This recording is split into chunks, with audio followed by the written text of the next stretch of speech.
Hi, my name is Mary, and this is a story that I wrote. It's Friday night, just another day in San Francisco County Jail.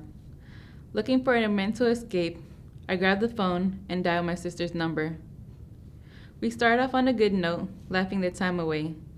She didn't tell me that my children were just at her house and that my 7-year-old son had been complaining about his teeth hurting. She said she didn't think it was anything serious, so she told him to sleep it off, and that by morning his whole face was swollen. Suddenly, my joy turns into fear as my mind races, thinking of the worst. My sister continues talking, telling me how days before the incident, my cousin had called my son's father, telling him, "Your son needs to see the dentist," and that his only response was, "He already knows." At this point, I'm furious. My eyes begin to water, thinking it should have never gotten to this point. I cried myself to sleep as I prayed to God that night. I confessed my sins, asked for forgiveness, promised to repent, and hysterically begged and pleaded for him to bring me back home to my kids soon.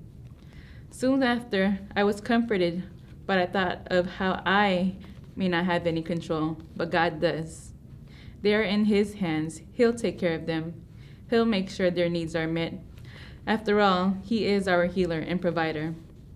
By Sunday, I was finally able to get a hold of my sister. I found out that my son was rushed into the emergency room, where he was then treated for an abscess, got 8 teeth pulled, and several cavity fills. Paulo Coelho once said, "Life moves fast. It rushes us from heaven to hell in matters of seconds."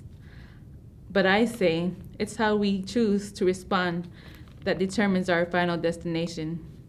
We can either worry ourselves sick, crying about being helpless and having no control, or we can come to God and allow Him to comfort us, using our obstacles to draw us nearer to God by trusting in Him to see us and our loved ones through difficult times.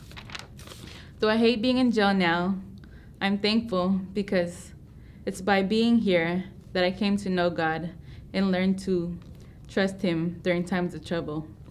It's beautiful how God can turn the worst part of our lives into some of the best.